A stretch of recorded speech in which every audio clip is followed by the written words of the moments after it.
Welcome to Mad Props. I am your host, Chris Schnabel, and today we have Carlos Alazraqui joining us. He is known for being Rocco in Rocco's Modern Life. He's Deputy Garcia in Reno 911. He is Lazlo in Camp Lazlo. And of course, he is Denzel Crocker in The Fairly Odd Parents, along with many, many more things. I learned in this podcast he played Spyro in the Spyro the Dragon games. He also is Mike Wazowski when it's not Billy Crystal, which is something I did not know. And he does the voice in here, and it's fantastic. So you're not going to want to miss that. We don't just talk about voice acting, though. We also talk about how he frees his mind and, clears his mind, I should say. We also talk about his love for LAFC and so many more things. Before we get started, make sure you follow us on social media at MadPropsPod, wherever you get your social media, whether it's Instagram, TikTok, Facebook, or Twitter. You can also subscribe to the podcast wherever you're not listening or wherever you are listening. If you're listening on YouTube, go ahead and hit that subscribe button below. If you are listening on Spotify, Apple, or anywhere else, hit subscribe or follow. Give us 5 stars. Give us a comment. We really appreciate it. Let us know your feedback of the episode when you can. Also, big time announcement coming here. I will be at Comic Palooza, which has already been said. It is May 22nd through 24th at the George R. Brown Convention Center in Houston, Texas. But even bigger news, I will on the 24th, which is the last day of the show, be doing a panel with Mad Props on the show floor. That is right. Mad Props will be having a panel at 4:15 to 5 o'clock on the show floor. That again is May 24th at 4:15. So if you are there that weekend, come find me. If you are there that weekend, I appreciate if you were to stay until the end so you could see me do my panel. This is the first time I'm ever doing a panel with Mad Props. It is a really cool way we get to get our name out there, which is amazing. And if you are a fan, if you are listening, or if you are just someone that's here for the first time, but you are located in or near Houston, Texas, I would love and appreciate you to come out, come up to me, say hi, whatever you want to do, because I appreciate all the support we get on this podcast. One more time, it is at the George R. Brown Convention Center in Houston, Texas on May 24th at 4:15. If you're going or if you get tickets to it, you don't get to come to see me. Charlie Cox and Vincent D'Onofrio of Daredevil will be there. Steve Burns of Blue's Clues will also be there. Kristen Ritter of Marvel fame, Jessica Jones, will be there as well. There are some real Edward James Olmos will be there. Lawrence Fishburne is going to be there. So you get to see some really cool names, and then you can stick around to see me do a panel there as well. Right now it's called The Art of the Podcast. The Art of the Interview, doing interview podcast, how we get our guests, how we formulate our questions to make it more conversational, things like that. We may even have a guest come on with us. That is pending. I will say, if they give us a space on Saturday, we will have a guest virtually for that time frame. So not sure about that. There will be a guest on the 23rd. I just don't know if it'll be in that capacity, basically. But before we even get started, after all that, very, very grateful to Comic Palooza for letting us come in and do a panel. This is a really exciting moment in my personal career, along with the podcast itself. This is a huge milestone for Mad Props, being able to spread the word by actually sharing our story with people on stage at a major festival in a big time city like Houston. So thank you so much to Comic Palooza for having us on again, May 24th, 4:15. You can find the link below or go to our social media and find the link to get a ticket there. Okay, enough plugging for me. That is too much for one episode. I am coming to you from the future, by the way. I've actually met Carlos in person before this episode came out. We talk about it in the episode, so that's why I want to say I'm in the future, especially if you're watching. There is something from him behind me right now. But I wanted to redo this because while I was on my way to meet Carlos at NostalgiaCon in Dallas, I actually got the notification that we were getting a panel. I had to get it in the latest episode because we want to push it to try to get as many of you out there as possible because it's a big moment for us. So that's why I re-recorded it and we're redoing it. because I wanted to make sure we get us all out there. But I did meet Carlos. I also got to see Rob Paulson again. I saw Matt Hill, met him for the first time. A couple of future guests were there that I got to talk to. And of course, Carlos and a couple of other people that aren't going to be podcast guests, but were just awesome people to meet. Darren Norris from Fairly Odd Parents as well. I got to meet Drake Bell. I got to meet at this event, and it was a really cool experience. It's a really cool community to be a part of. I'm not a voice actor, but the more voice actors that come on the show, if you're listening, this isn't a voice actor show, but we just have a lot of them that have come on so far. Paulson, Phil Lamar, like I said, right now, Carlos is coming on. Matt Hill has come on in the past. Of course, we've had Darren Nefsey. She's not a voice actress. I guess she kind of is. She did do voices in Star vs. the Forces of Evil, but she's the creator of Star vs. the Forces of Evil. Just a lot of people in that animation and creation world out there. But anyway, besides the point, it was amazing to meet him. Carlos was an awesome guy. He's going to have a couple shows coming up. We're going to plug him at the very end as well. Definitely go check him out if you are near the areas that he's going to, because he is an amazing guy. He will give you the time of day when you go up to him and enjoy his work. And there's going to be stuff you might find that you didn't know he did because he's done so much. A very talented and large resume for Carlos. Anyway, enough rambling on about him. Let's hear from him. He is here. He is on this episode. So let's go ahead, get to the title screen and get past that so we could get to Carlos. Stay here. Stay tuned in. Thank you for listening. See you at Comic Palooza. This is Mad Props.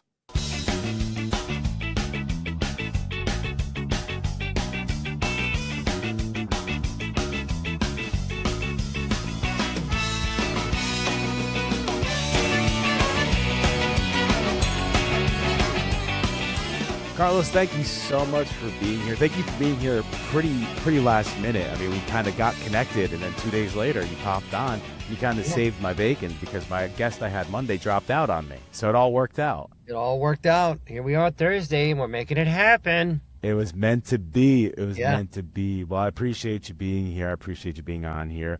I'm a big fan of your work, especially Rocco's Modern Life. I was a big fan of that growing up, and Reno 911. If you're wondering where, because you told me later, like, I can look at your con schedule, and I saw you're going to Dallas. And it's funny I didn't see you on there because I did look through there for people. I was like, oh, maybe I'll find a guest on here. And you have to be on there. I completely missed it, apparently. And it just kind of worked out the way that you're going to Dallas for NostalgiaCon at the same time you're going on the podcast. It all works out. It's very serendipitous. Yeah, coming to Dallas this weekend with doing a little Reno stuff with Cedric Yarbrough, a little Fairly Odd Parents with Butch and Darren and Suzanne, and I think Tara's going to be there, maybe Gray. So just going to, I'm glad that the con schedule's available for people to find on my Instagram, and I'm glad we're hopefully possibly being able to hook up. It'll be nice to meet in person, and see your buddy Rob Paulson as well. Yeah, Rob. So when Rob came on, it's kind of the same thing happened. He happened to be in Houston like a week later.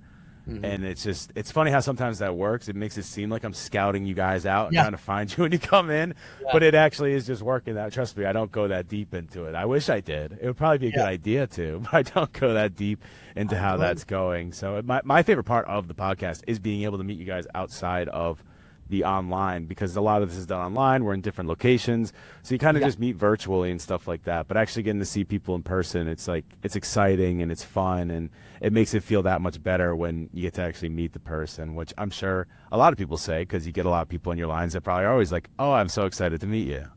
Yeah, and it's for them, it's always neat to see the voice come out of a human being, and so I'm likewise, when my friends D. Baker and Fred Tatasher told me they were in the game Left 4 Dead 2, which is the only game I play, I was like blown away because I couldn't imagine the voices that I hear in that hours and hours of playing that video game came out of humans. So yeah, there's nothing like that human experience, and I learned from Rob and from Gray and even Tom Kenny. Like, I like to stand out in front, say hello to people.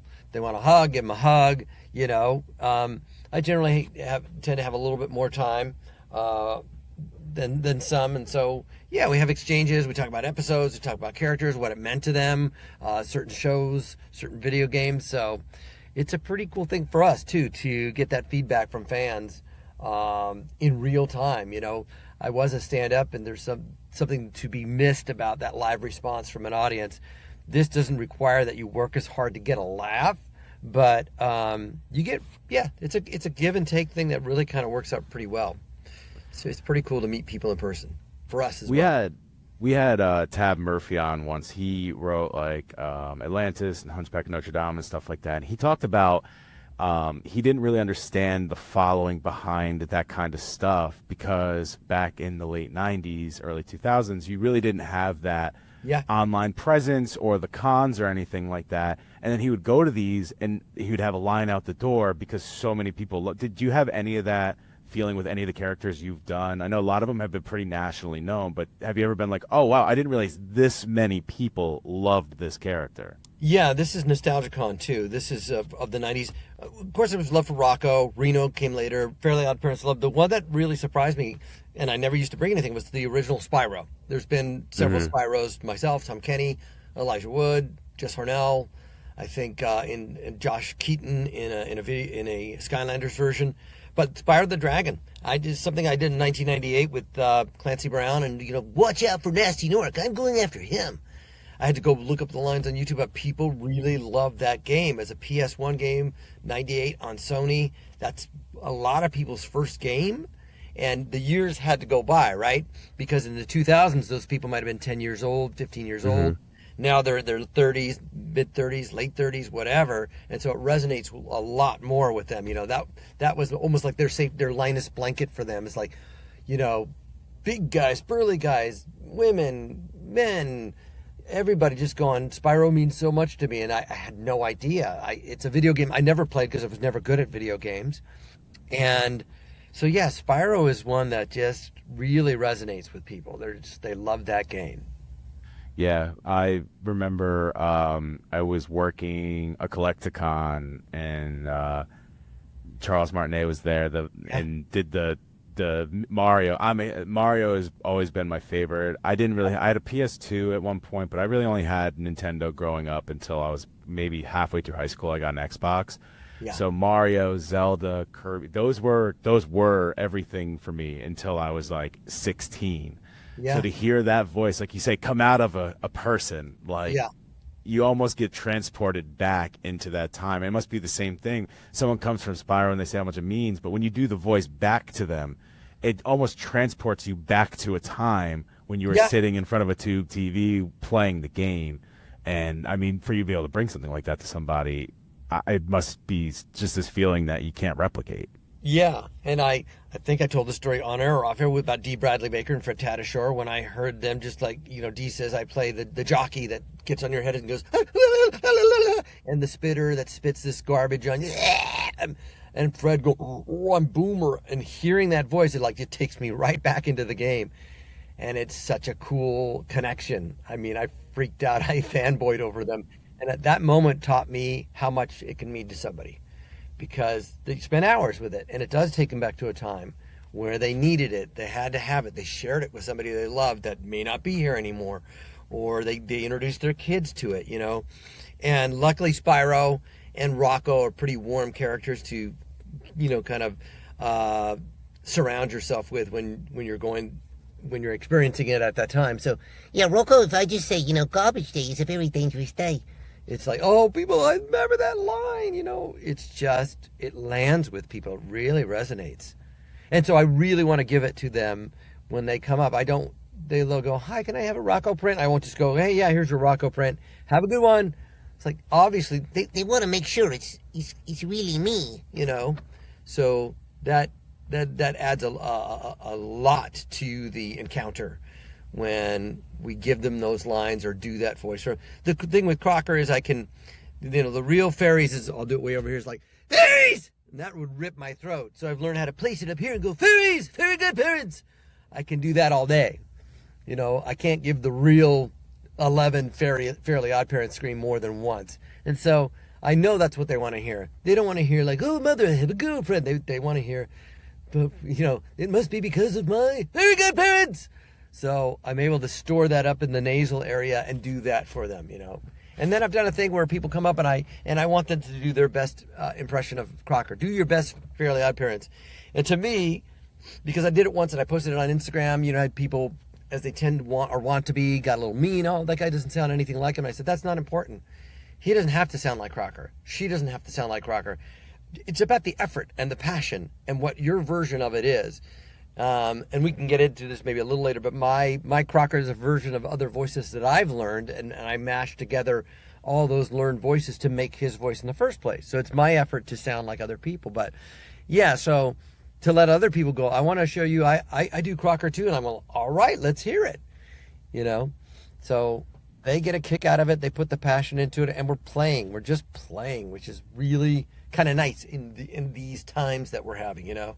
Yeah, exactly. And honestly, you can get into it now, because my next question was going to be, you had this improv background, which has to come into it a lot, but how much did that help with coming up with some of these voices? And how did you come up with some of these voices? Like, how did you come up with the Crocker voice or the Rocco voice or the Lazlo voice?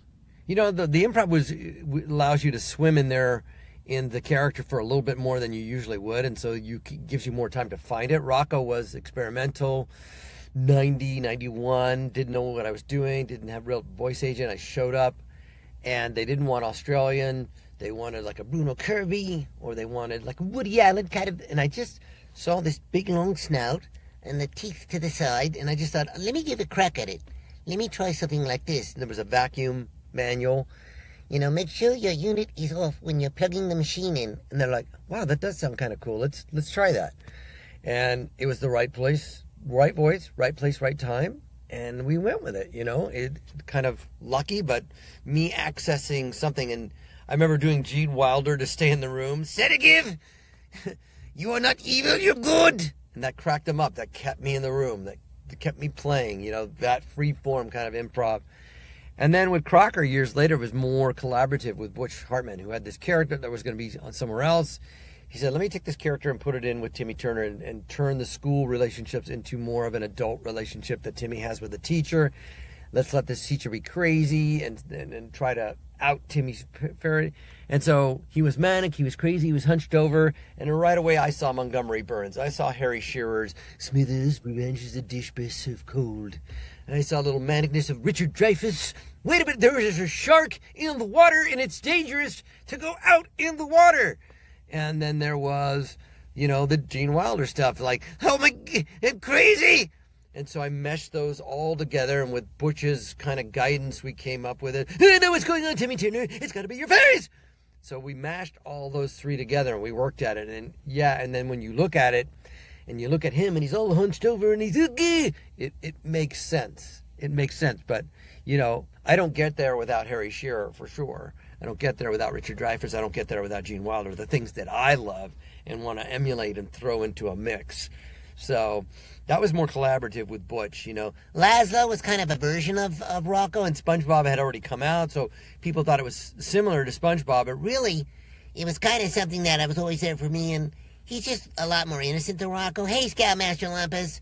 You know, he just kind of came, and Joe could tell. Joe could tell that I could play the innocent part of Lazlo, because Rocco had elements of that. Rocco was more complex. Mm-hmm. But that came. Clam was we're going to jelly beans. He was a sped up staccato version of Lube from the Greases and Cat Dog. And I think Cat Dog came from, what are you, nuts? Kind of watching the Bowery Boys. All right, fellas, here we go. The answer is oblivious. Leo Gorsey was the other guy, and I forgot who played that guy. But yeah, so it came from all those things that I used to watch. Hey, I'm a Sabatoshi, almost curly. I'm a victim of circumstance. All those things that I loved, those characters that I loved, come back again, and you throw it into your voice, and you tweak it just a little bit, and then you've created something new, borrowing your inputs that you've grown up watching, learning, admiring, and pushing out in just a different form. It's like a trumpet player, you know. I can't be Chuck Mangione, but I can be Carlos Alazraqui playing the trumpet. It's like, that's not Chuck Mangione, but that's something really different. That's weird. So, and then, you know, you learn from the people you work with. Where is Billy West getting that voice from? Where's D. Bradley Baker getting that creature noise from? How's Rob Paulson so fluid? You know, Tom Kenny's energy. Bill Fagerbach, you know, oh, SpongeBob. You know, and really planting himself. The Laurie Allens, there's Serena Irwin, I was just watching. She plays this Lady Upturn or something that's always offended. fully into the character, watch them, learn from them, you know. Tara Strong, Gray, you know, just watching Suzanne, so grounded. You learn from watching. And so these voices often are a result of collaborating, of accessing your influences, and then fitting it and squeezing it, refining it into something that works through your vessel, through my nose, through my chest, you know. And sometimes it works and sometimes it doesn't. But I've been pretty fortunate that a lot of them have worked. Yeah, and just hearing everything you just did right there, do you practice some characters that you don't do to try to almost like work your voice in different ways? Like you find somebody that maybe is in your range or out of your range, so because it might come up, like you say, it's a collaborative effort where you're taking inspiration from other things. So do you try other things just to try to build yourself up to have more voices than you even have now? Yeah, there's so many people that do an amazing Christopher Walken, you know, Jay Moore, Frank Caliendo. A lot of their Walkens are so good, but you know, even though mine might not be as good, I can bring a little something to that, make it thinner, make a guy, and maybe people won't worry. And hey, Tony had a little Italian. Hey, guys, what's going on? It's Vinny Barbarino, who is Jeff. You know, Jeff Bennett does a perfect Travolta, and so there's more. Is that Travolta? Is that Christopher Walken? It's a mesh of both, and it's its own thing. Today I auditioned for a voice where I used to play a character on Reno 911 that wasn't very politically correct. His name was Chief Carl, and he used to sound like that. I play slot cars down at Fairfax, and I used kind of elements of that to kind of put it in there. And there's a little Godfather, and then a little Southern accent with it. See where I could go with it. So accessing all of those things that I don't do exactly great, but making it work. You know, my Australian accent for Rocco was a lot more Australian when we started out. And then Nickelodeon said, you know, back off that and make him more intelligible or understandable. So we kind of came up with a weird cockney where he's kind of safe and understandable, and he becomes his own character. So yeah, you know, you do want to practice with that. I did one voice on Exploding Kittens that was a version of your sports guy of Ed Orgeron from LSU. Coach Ed, right here, we are going up against LSU this weekend. We got Joe Burrow. I think we're gonna win this game. Go Tigers! And so he became an animatronic lad. I'd be jumping line if I didn't say I had a good time with you. A little bit thinner, but a lot of Ed Orgeron in there. I don't do a perfect Ed Orgeron, but now it's its own character, you know. So, yeah, access. Growing up, there was a woman across the street, Raquel. My parents are from Argentina. No me digas, Carlitos. My best friend, Kevin, his parents were from Glasgow, Scotland. I used to imitate them, John and Mary, and Auntie Liz and Uncle Danny. You know, this bevy of characters that I could just soak up. And Raquel next door going, Shelly, Dana, I need you to come home for dinner. Which later becomes Grandpapi, Manny Rivera. You know, so yeah, it doesn't have to be a celebrity. It could be a real person that I'm not quite doing exactly, but there's enough of those elements. You know, Dana Carvey's brilliant at that. You know, you could argue that his Carson is not really the best Carson, but the caricature he brings to it. That is weird, that is wacky, that is wild. He's taken one thing and really stretched it out and made it his own. Not the best on point. The job that's different when we're doing sound-alike stuff, when you got to do, you know, I do a lot of Mike Wazowski stuff, is to really convince people that you're the real guy. You know something, Roz? One of these days, my one eye! You really have to be exact in that, and that's a different discipline. You know, that's hours and hours and hours and hours and hours of not being too muppety, yo, hi-ho. You know, you got to, no, it's right here. There it is. It's from Brooklyn. It's got the Bronx, the Bronx. So that was a different discipline to really work at that, to make sure that you're letting people believe that is Billy Crystal. But yeah, it's always trying new stuff. I'm looking for a new character out in life. On TV, Billy West would often say to watch old Turner Classic movies because they got all these interesting, rich characters that you're like, I didn't even know that existed. And it's funny, when I did that Ed Orgeron for people at Netflix, they thought I was making it up. You know, they're like, that's so broad and weird. I go, it's a real guy. You can look him up. You know, so we always try to pay attention to what's out there and what influences us. And because I tell people that when we're talking about, I want to get into voice actor and I don't know how to do characters, I say, my famous line, what I say all the time now, is that if you have a puppy at home, or if you see somebody with a puppy, you got a voice. It's not yours, but there's something in the face of a dog that just goes, Yo, you little cutie. What's your name? Where did you go outside?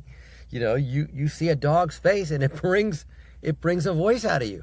And that's, you just tap into that. So you can do characters. You got a little brother and like, well, I don't want to go to school today. You got to go to school, bro. Why don't you leave me alone? You're just doing it because something about that face, that relationship just pulls something out of you. And if you can tap into that, you can start to, you can, that's a good base framework for making more characters. Yeah, So- it's almost like you're improving life as you go. Like you're saying, you can find a character in anything.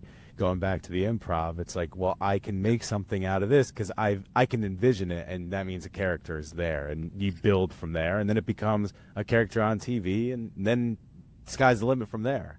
Yeah, then you get to go places with it and take it, you know. Very famously, Terry Berland was responsible for me going bassier for the Taco Bell dog. You know, my influences up until then were, you know, Mel Blanc and Hey, quick throw, Madro. We're gonna, hey, Bubba Louie. hey, quick throw. We're gonna fight the gunfighter. And the frito bandito, I'm going to steal your chips. And I started to go in that direction. She's like, no, been hearing that a ton. Why don't you do something else, like your own voice? I don't know. Yo quiero Taco Bell. Lower. Yo quiero Taco Bell. Okay, thanks.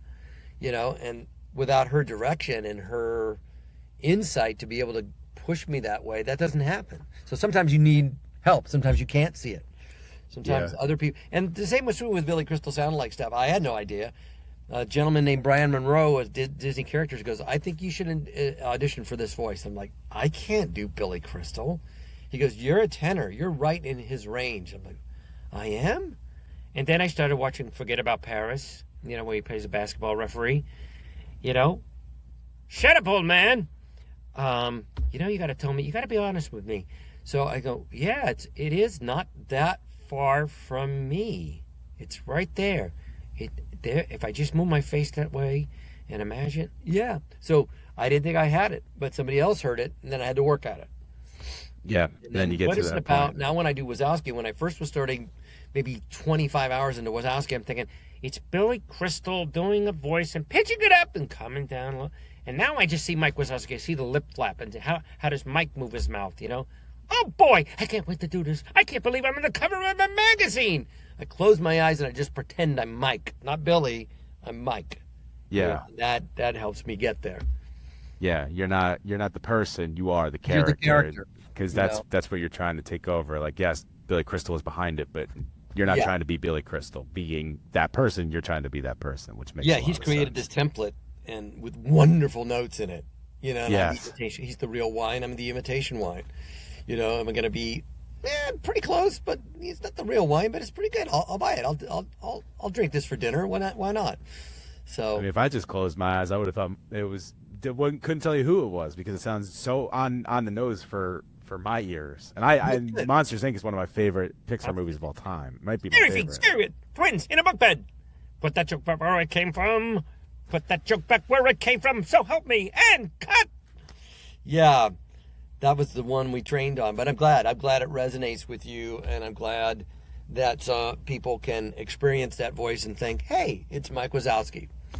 You know. And there's so many iconic characters that you've had, and we talked a little bit about. So you're all over the place. What I'm trying to say with all the different things you do. But we were talking a little bit about before a Family Guy episode that you just watched. Yeah.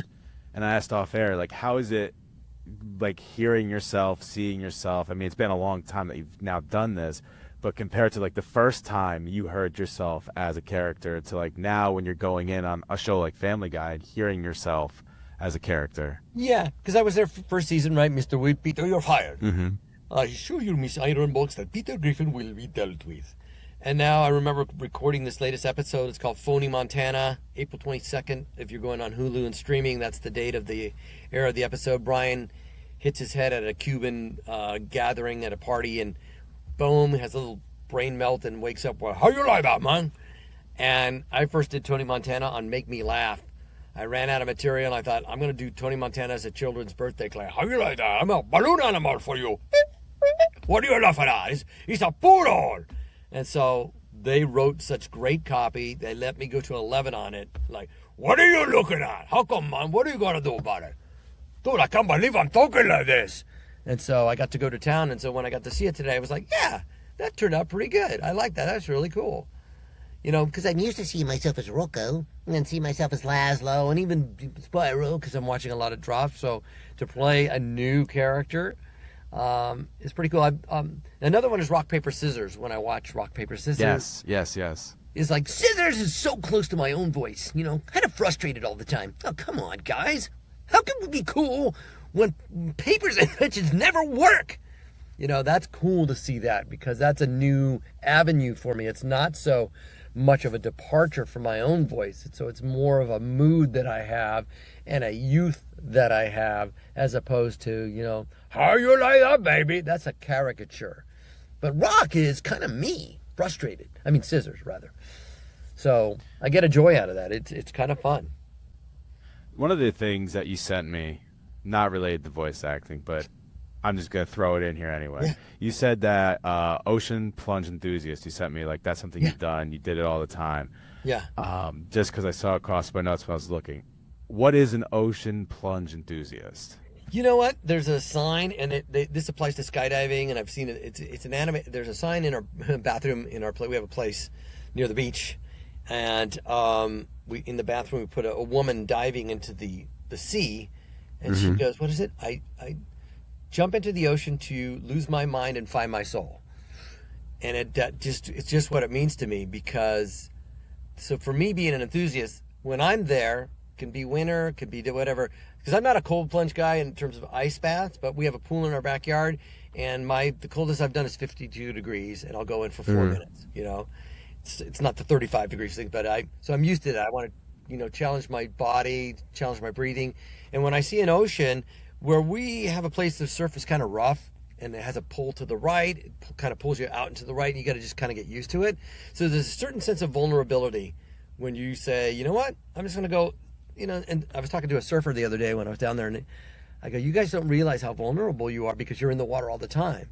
He goes, yeah, I rode a wave and it cracked me right in the nose. I surf all the time, and this thing just broke my nose open. And I go, yeah, you guys are pretty vulnerable out there. There's sea life. There's things that you can bump into, sharks, stingrays, waves, riptides. I was going to say, waves and tides are probably even more dangerous than the rest of those that you just mentioned, especially tides. Yeah. There's a real strong tide where I am, and you have to know what you're doing there and not fight it and let it kind of pull you a little bit and work with it. So I like being vulnerable. I like being cold and knowing it's going to be cold and going, okay, today the ocean is 63 degrees. I know from experience, 63 degrees for me, I'm going to hang out for about 5 minutes. And then my skin's going to start to turn color.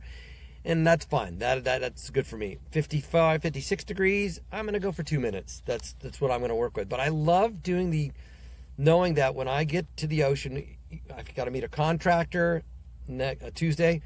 Last week it was 2 days. It was Friday and Saturday, both days. I met my contractor. We went over things, and I went straight to the ocean. I'm going in. I need to be vulnerable. I need to touch earth. I need to feel the ocean. I need to feel its power. I need to feel vulnerable, and trust myself that I'll be all right. I'll be fine.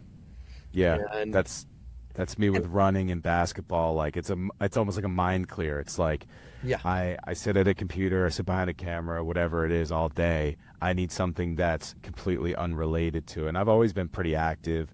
A couple of years ago, I went through a huge weight loss. I went from 450 pounds to 225. Wow, it's incredible. It was a major weight loss that I did, and ever since then, I've been very active in I run every day. Like I play basketball probably 5 or 6 times a week, something like that. Incredible. But it's not just for the weight loss now. It's more for that's my time to debrief myself. Yeah. I feel like it's kind of the same way with you. It's like that's when you kind of reset. It's your reset. Sleeping's not my reset. Sleeping's to re-energize. My reset is going out and being active. Well, speaking of that, I'll take a nap. I'll be down at the beach house and I'll be tired. And I know I got to drive home. So I said, you know what I'm going to do? I'm going to sleep a half hour. Then I'm going to go do an ocean plunge and then wake up. And it wakes you up. Yeah. It revitalizes me. And I swim for exercise. I swim 3 days a week. And so I'm a pretty strong swimmer to begin with. But yeah, it's your recharge. It sets you. It's like I have to feel the sand. I have to feel the coldness. I have to do that duck dive. Here comes another wave. I know I can duck dive this one. No, you know what? This one I'm going over. This one surprised me. Cough, cough. But I'll be all right. Breathe, breathe, breathe. So yeah, it's my reset. I really love it. I'm going on Tuesday again. I can't wait. Yeah, I But got. I'm sorry, if the surf's too big, I'm like, Yeah. nah, it's too big. Yeah, no, it's. I'm gonna Then you get come back to the tide thing, like the tide might pull me away if I do this one, Yeah, so maybe I'll. exactly. I was like I was pretty sick for like the last month before I started to feel better about a week ago, but because of that, I haven't been able to run, haven't been able to play basketball. I mean, Yeah. you don't realize how much you need that reset until you don't hit that reset. Like I don't know Yeah. if you've gone long periods without being able to do your plunge or anything that makes you feel like reset, but. Man, Yeah. I would try to go and I would just be like, I can't do it. And the next day, it would just be like, every day was just so frustrating because I'm like, I just need to reset everything. I bet. The cons, the approximation I can get is to take a cold shower when I wake up, but I usually wake up early. If the floor hours start at 9 o'clock, I'm up at 7. I do like 3 miles of walking, and then I take a warm shower, and then I'll take like a 45-minute nap, and then I'll get up and take a cold shower, and then a little swig, a little 5-hour, and then I'm up and I'm ready to go for the day. But I need that. Yeah. I need that walk in the morning. I need that warm shower, nap, cold shower. That will substitute an ocean plunge for the road. But I like to walk in the morning, and not fast. I just walk. I take pictures. I listen to music. Yeah. Just go, because I'm Right. going to be on a gray cement floor the whole day with The artificial whole day, lighting, yeah, hours and hours. noise and people coming at you, which I love and it's exciting. But just out by myself with my headphones on. Yeah. Yeah, no, saying that doesn't mean you don't like the other thing. It's just like you need your self time too. Like you Yes. need just like again your reset time to be able to go and be your best self. Like if you don't have that, if you don't have your walk, your warm shower, nap, cold shower, then go to the con, you're not going to be your full self for all those people that want to come in and meet you and everything. Correct. Because you're not going to have that energy or that mindset to want to go in and do the voices and do the action and all that stuff. Yeah. When they get there. So I completely understand. Trust me, I've been on the road a lot too. And Yeah. it took me a while to figure out like what is my road routine Yeah. that will make me feel good when I continue on from here. So Yeah. I completely understand that. Yeah, it's good to have it, because the other substitute is like, oh, I'll just drink, go out drinking, which I do like. A couple of the first night of the con, I like to go have a bourbon, one Michelob Ultra, pique my appetite, have a nice dinner, go home, get some sleep. Yeah. Nothing fancy. I'm not Tom Kenny who can, 8 hours a day. Hey, I'm gonna be playing with my band in 2 hours. Like you're different, dude. He's built different, and it shows Yeah. with all the things he does and characters he does and everything Yeah. like that. That's funny. That's funny. So you are a big soccer fan as well, right? Yes. Yeah. Did you play soccer? And then I know we're going to get into LAFC, but did you play soccer? I did. I didn't play until 6th grade. We moved away for 1 year, and they had soccer, and I was really fast. I was playing flag football, and I decided I'm going to try soccer. My parents are from Argentina, so I was bound to try it. And in 6th grade, we had a really good team. We went to the city championship. We lost 7-0 to the Raiders. I think their name were I forgot what they were called. But I played in 6th grade. Maybe did I play before that? Maybe in 5th grade on a club team I played as well. The Vikings. We were undefeated and won the championship in Concord Athletic League soccer. And the C team was later. But yeah, that got me into soccer. So I played 6th grade, 7th grade, 8th grade, and then high school football took over. And then I went to Diablo Valley Junior College, and on an AstroTurf I signed up for the soccer team to get in shape for track. And so I played soccer 2 years at a junior college and then 2 years at Sacramento State. And Nice. I was very athletic, very fast, not the greatest of ball skills, but I love the sport. I appreciate the sport, appreciate how hard it is. And that was my experience as a player. And then I played a little indoor soccer too. That was tough. But that was my extent of playing. And so I enjoy it. I enjoy watching it. World Cup the other day, I saw PSG play Bayern Munich. It was 5-4. It was a great game. You watched that game? That game was really incredible. good. It was an incredible game. I'm not a huge soccer fan, but I did see that one. That was incredible. And it's like hockey. You have to appreciate hockey, like the speed of hockey, how exhausted they are, the shifts. Every minute and 30 seconds they're shifting, and the speed of the puck and the passing and the precision. And soccer's a chess game, right? It's not it's not about the final scores. There was a comedian that had a great bit about, football has way more points. That's because you randomly assign 7 points for a touchdown. A team can win 21-0. That's 3-0. That's 3-0. Yeah. You gave them 6 points plus an extra point. So a soccer game that ends 5-4, that's touchdowns. That's 35-28. That's a 35-28 football game, and it's exciting. And it's an incredible game. Last night I was watching LAFC play. Los Angeles Football Club play Toluca from Toluca, Mexico, and of aggregate game 1, and it was exciting. The red, the pageantry, because more than a regular season game, this is called CONCACAF, and it's against Liga MX. So there are a lot of Mexican fans in LA who are LAFC fans, but for that night, they're wearing their Toluca jerseys because Toluca's my first club, And so we're eating street tacos, and there's a lot of Latino music and a lot of red and white and beautiful jerseys and playeras, they call them. And then there's the LAFC fans, and there's music and cheering. And it was just a cool night. The colors of it, the pageantry of it, the experience of it. And my seats are south end, looking down right on the corner of the field, so I can see things develop. And that's one thing you learn when you sit close, because you complain on TV. Why couldn't you see that guy was wide open? It's like when you're down on the field, good luck. Yeah. At field level of being able to spot somebody on the wing or in front of you, behind you, it takes a special talent. But you can watch the game unfold, the chess game, We ended up winning last night 2-1. There was a few shots on goal, not a ton, but it was fun to watch that chess match. How are these guys going to create passing lanes? How are they going to get open? Are they going to go back or are they going to go forward? Oh, here's a long one. Will this work out? Here's a cross. What do you mean he was offside? He wasn't. Oh, God. So I love all that stuff. I love being invested in that. Yeah. I played soccer in middle school, and then I played 2 years in high school, and then same with you. Football took over. I started playing. Yeah. We didn't even have football in my high school until my junior year. So I only played 2 years, but my number one sport was baseball. So that's all I ever really cared about. Soccer was like the conditioning sport almost for me. But a couple of years ago, one of my first jobs after grad school was working with Hartford Athletic of the USL. And that was my first real experience into soccer, because one, like you said, you're on the sideline, you understand it more. Like one thing that after I worked that job that I completely understood is when guys fall. Now, yes, some guys go down and take a little longer to get up, but in reality, I realized on the 88th minute when a guy goes down and takes 5 minutes to get up, you don't realize how exhausted that person is, and even getting hit a little bit in the leg. Like run around for 90 minutes and then have someone kick you in the back of the leg. Yeah. See how long it takes you to get up. You don't realize that. As a referee, and the top coating of a soccer cleat is really thin. It allows you to control the ball. So when they step on your foot, it hurts.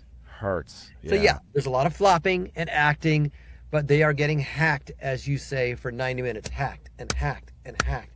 And then they get a yellow card foul and they go down. And you're like, take your time, man. Yeah. This is Dos Santos he's Brazilian, was complaining about the schedule. LAFC since April 4th has been playing 2 games a week because of CONCACAF, because of these tournaments, because of one added midweek game for television. And they're exhausted. People don't get it. Like, they're tired. 90-minute games, and not everybody plays 90, but they're subbed out. But now, LAFC just played Wednesday night. We have to go to San Diego, hour-and-a-half drive. We're going to probably throw out a B team there, because then we go next Wednesday night. We go to Toluca, or I think they play in Mexico City in Azteca. They're at altitude, so there's no time to acclimate. So we're ahead 2-1, but that's probably not going to be enough, because Toluca on their home turf, you think Mile High is high. Azteca's like 8,000, I believe. Yeah, so, and you need to get accustomed to that. Like your lungs need to get accustomed to that to be able to survive for 90 plus, not 90, right? 90 plus minutes. 90 plus minutes. And of soccer. So what are my substitution patterns? Who do I put up front? How many midfielders do I have? What type of game I'm going to play? Am I going to park the bus? Maybe not, because if I get an away goal, that's with aggregate, an away goal is essentially another goal. So the strategies involved, the techniques, and Yeah, us LAFC fans were complaining the other day because they were up 3-0 against Cruz Azul. We went to play at Cruz Azul. We ended up winning 3-. We ended up tying them 1-1. But everybody was frustrated because we just parked the bus and we weren't going for it. But we didn't realize how exhausted they were. They're like, we can't try to play a strike first and try to counter their counter. We're going to be, so you know what? We're in for the dogfight. We're going to absorb all the attacks they have for 90 minutes. I'm going to place my subs when I need them, fresh legs. And so that's what makes it fun. Football players are short bursts, as you know. They pulled out all the timeouts and there's like 8 minutes of action in a football game. Yeah. But Most they're sports, short bursts and they're intense. like baseball, they do the same thing, right? There's like 4 minutes of actual. I try to explain to people all the time why baseball players get hurt so much. There's two reasons. One, how many games they play. They play 162 games. But also the movements, even though they don't like always go full out or they're running constantly or anything like that, they're not really getting hit. The movements you make in baseball are way easier to get muscle strains than maybe any other sport, because it's a lot of twisting, it's a lot of movement in your muscles, it's a lot of weird movement in your muscles. Obliques. Easy to pull an oblique, easy to pull a hamstring because of all the rotation that's going on. Yeah, shoulders. For pitchers, all that stuff. Tommy John, forearm Tommy tightness. John, all that stuff. And I mean, it's easy for me to say because I've worked in sports now for years, and I know athletes, and I've been on the sidelines, and you get a way better understanding than just being a fan. Just like you're saying, you're on the sidelines, you're down at field level. You just get a different understanding of how it all goes down, and then you're trying to explain it to somebody, and they're like, and then they just don't have that understanding. At this point, I'm just like, all right, it is what it is. Do you think they're faking their injuries? Then more power to you. I have nothing for you then, because no athlete I've ever seen is like, maybe I'll take a 2-week break. Maybe I'll just say my leg hurts and take a 2-week break. Most athletes I've ever seen, I should say. They don't want that time off. And we can apply this to voiceover, right? Because we're so leathered, and somebody like Tom Kenny is so leathered. He's doing SpongeBob, he's directing shows, he's doing cons. He's putting in that effort. His voice box is trained because of all the work he's putting in. But every once in a while, you have that vocal strain because you got to scream, and then boom, you blow it out. You got to get some steroids and some B12 and take a few days off. So it's applicable to me. But you had mentioned hobbies, and I count that as one of my hobbies is going to LAFC because I get to feel part of Los Angeles. My community is not going to Mastro's and valeting my car and going clubbing and seeing LA bands or whatever. That's somebody else's experience. Mine is being a white Latino. My parents are from Argentina with Mexican people, Salvadorian people, Guatemalan people, and Koreans, a lot of Korean fans because of Human Son or Sung Hyun Min, however you want to say it. I'm the minority. I'm in somebody else's world. I'm trying to practice my Spanish. I feel comfortable, but maybe not as confident when I'm saying, dos tacos al pastor, mi amigo, es mi hermano Eduardo, mi hermano mayor, and then he'll start to speak Spanish and go a little bit too quickly, and I'll go, oh well, I'm trying, But I love being there. This is your club. This is my investment. This is my feeling part of LA. It's the other side of LA that a lot of people don't see. Hermosa Beach, Network, Newport. That's not the same as going to a Galaxy game or an LAFC game or a USL game where a lot of Latinos are supporting. It's good to swim in that. It gives me a sense of culture and a pride for California. And I'm a Northern California guy. I'm a San Francisco Giants fan, and I grew up a Warriors fan. Now I'm a Clippers fan. Big mistake.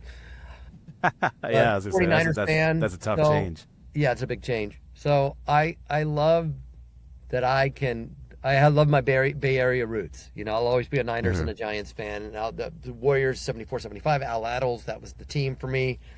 Bill King, the announcer. They'll always have a place in my heart. But now I'm an LA Clippers guy, and LAFC, those are my two LA teams. I can wear my Giants hat to an LAFC game. I went with my friend who's a Dodger fan, and we can hang out together because we both like the black and gold, Yeah, there's a common ground there that you can agree on whether you're wearing Owen different Wilson's hats. at the game. He's a big fan. Owen Wilson, Colin Hanks, Will Ferrell's an owner. We've had Puka Nakua's come. A lot of Dodger players have come. So it's weird for me to be a no-cal guy and go LAFC, because usually it's beat LA. Yeah, yeah. And at the same time, I'm really happy for the San Jose Earthquakes, now being coached by Arenas and doing quite well, top of the table in the West. Now they're viable again. They're kicking, but they kicked our butt 4-1. There's a lot of me that's happy for the San Jose Earthquakes as a Bay Area native. Finally, they're doing well again. This is good to see. It's good for the league. And I love going to Portland. I've been to Providence Park, I've been to Mercy Park in Kansas City. And the expansion of MLS, it's grown very quickly. Atlanta United, drawing 75,000 fans a year, especially when they won the title. So, Portland and Seattle and Galaxy really helped. So, and Kansas City, those 4 clubs really helped spread the MLS brand beyond the Cosmos when the Cosmos first came and went and played on artificial turf. Yeah. Now that brand is growing, and now we're getting Lloris, we're getting Sung Min, we're getting Messi,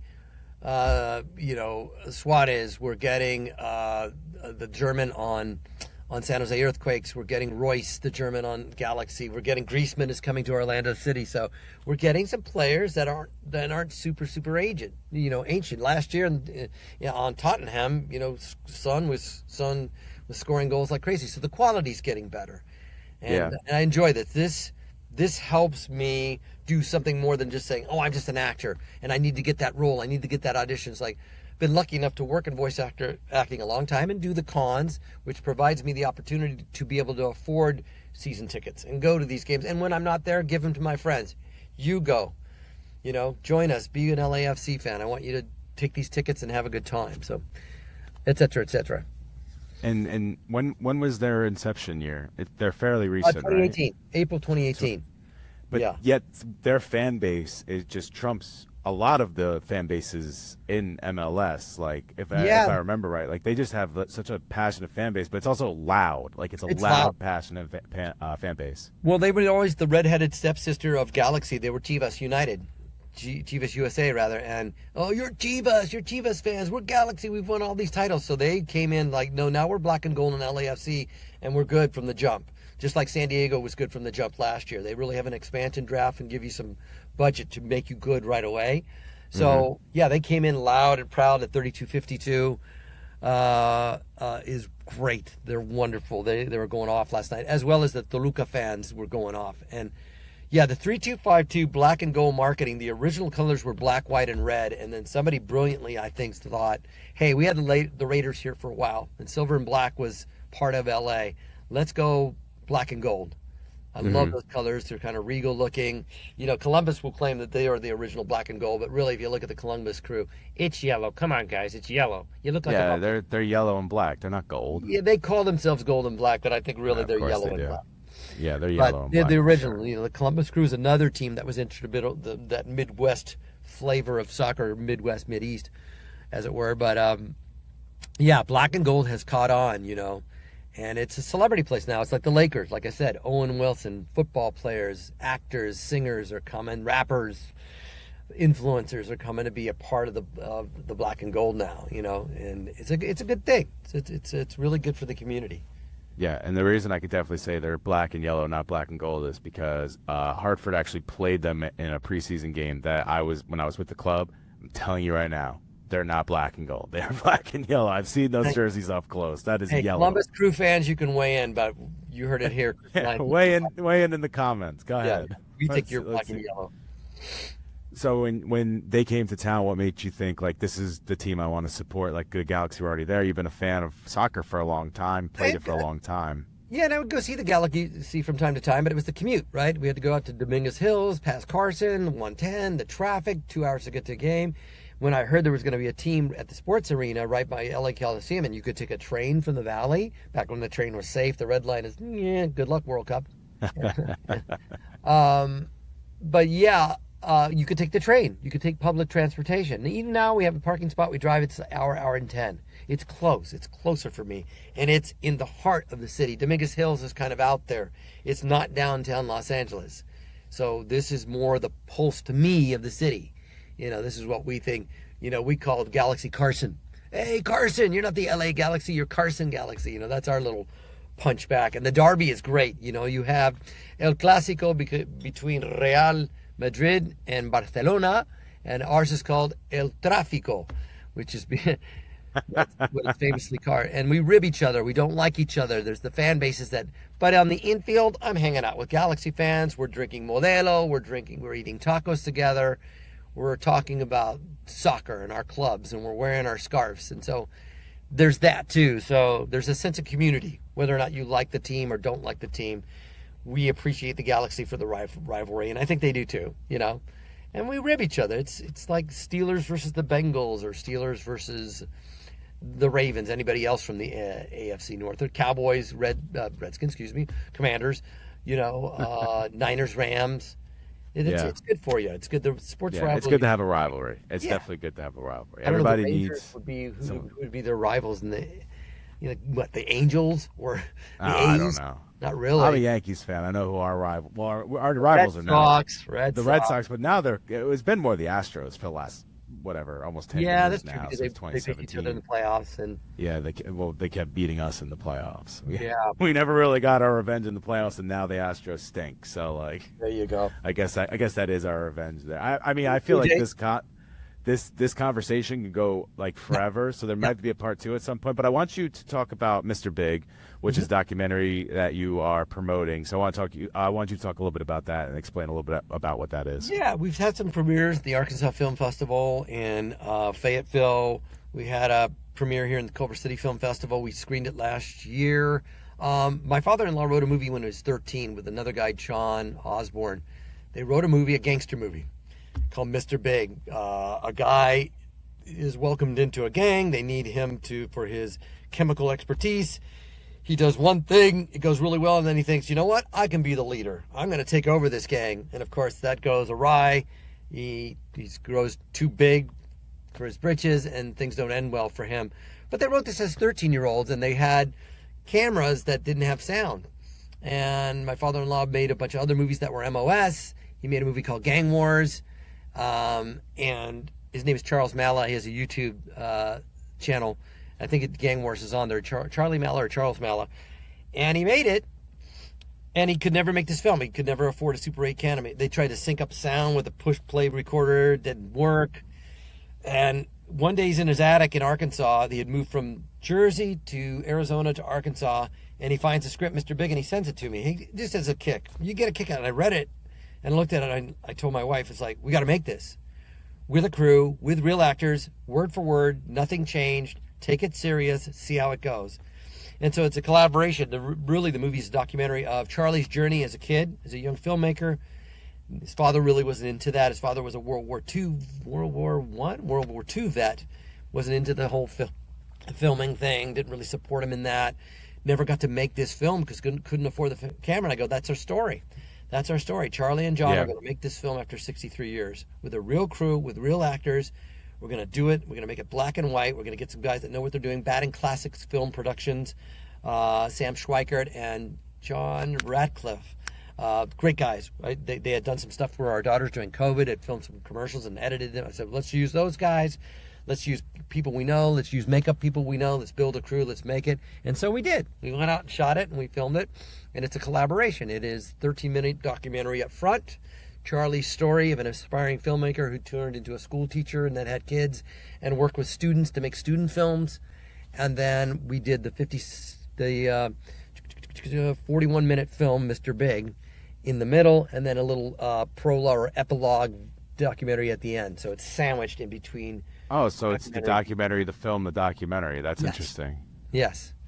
And we get to see Charlie realize his dream of making this film. It's some 60-something years later. Is the end part of the documentary, do you have footage of it like being shown anywhere or something like that, like the reaction that he had at being on a big screen? Unfortunately, no, because by the time when we had to finish it for production, we couldn't like do the screening of it. We didn't add that to the film itself. You know, that's right. footage for other projects. But we got to see it, we recorded it, but that doesn't become... What you do is you see Charlie in action now as a 70-something-year-old directing the film with other co-directors and calling cut and talking to actors and remembering how he saw it when he was 13 and really wanting it to be true. They don't kiss the way they used to kiss in the 50s. I want them to kiss the way they did in the 50s. I want the dialogue to stay very 50s. There's no cursing. We didn't curse. We didn't write any curse words. You know, I want this to feel like this was written by two 13-year-olds from originally Jersey, the Bronx, in 1959. So we're going to stay true to that. And that was the challenge. It was fun to watch that. And what's the plan with it? You know, you said it's gone into a couple of festivals, but what is the plan on release? Right now, my wife is working with a graphic designer. They're working on a pitch deck and bios and working on putting that together to pitch to streamers to say, hey, this has done well at film festivals. We feel that this is a viable story. This would be great on your platform of documentaries. We watch Hulu documentaries, Netflix documentaries, and we wanted to get into something like that. You know, we'll probably get into more film festivals this year, and but we wanted to go to a streaming place, and hopefully it will. Yeah, no, that's amazing. That's very interesting. Not only that is the actual subject interesting, it's interesting to have the film in between, so you get to actually see that first part of them getting to that part, and then you actually get to see what they've done. Like, you don't have to go out and find it somewhere else, or, you know, like a lot of documentaries, it's behind the scenes. You can actually see what they've done right there in front of you, and right see the there, back end of it. You get to see the finished product, and you get to hear Charlie save ticket receipts. He saved recordings of, like, this is Mala Productions 1959, our first board meeting of all the departments. This is Sal so-and-so, he's Department H, he's wardrobe.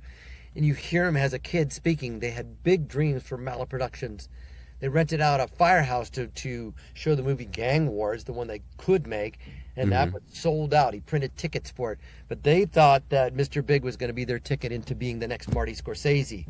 You know, we're going to have Mala pictures. We're going to make all these pictures. No, you're not. You can't afford a camera.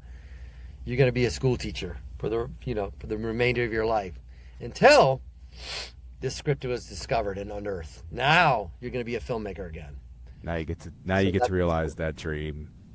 Yeah. And still have the life you had, right? Like, and still be able to be the school teacher and do all that, and do all that good with the students. And now you get to realize the dream that you had all those years ago. So if it comes to a film festival near you guys that are listening, definitely check that out, because that sounds very interesting. If it comes near me, I will definitely be seeing it, because now I'm interested. Maybe I can send you the link so you can check it out. You know? Yeah, and then I could tell people, watch this, because it's excellent and stuff like that. Well, if you want to see Carlos, you could see him at cons. You can see on his social medias.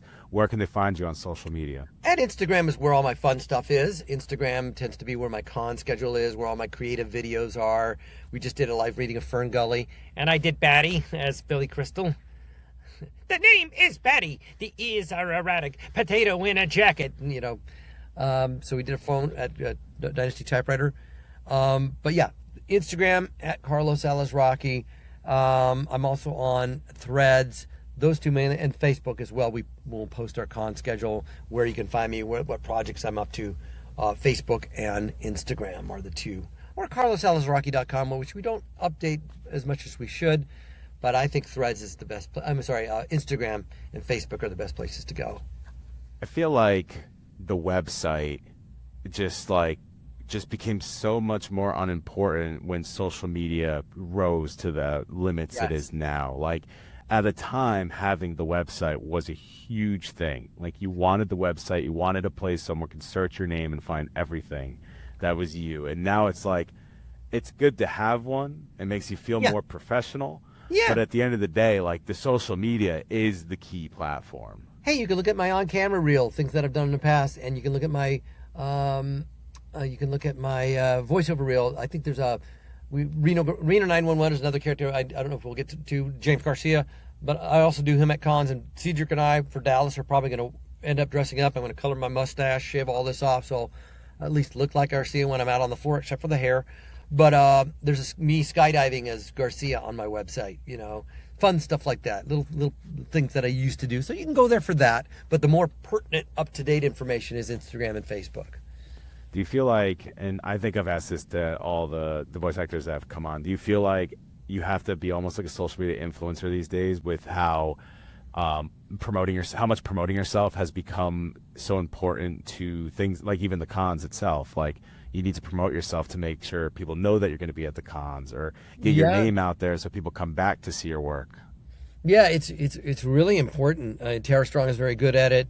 I have a social media person that helps me out, but I'll do little things like one that got a lot of hits was I had famous anime actors and friends, Colleen O'Shaughnessy, Roger, Craig Smith, Billy West doing their impression of Mr. Crocker. I was just at a con and going, hey, you guys do Mr. Crocker, and people love that. So little spur of the moment things.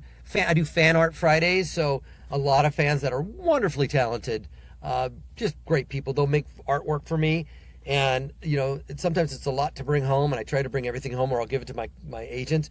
But this way, I'll take a picture of their artwork, I'll take a picture of them holding their artwork, and it lives forever digitally.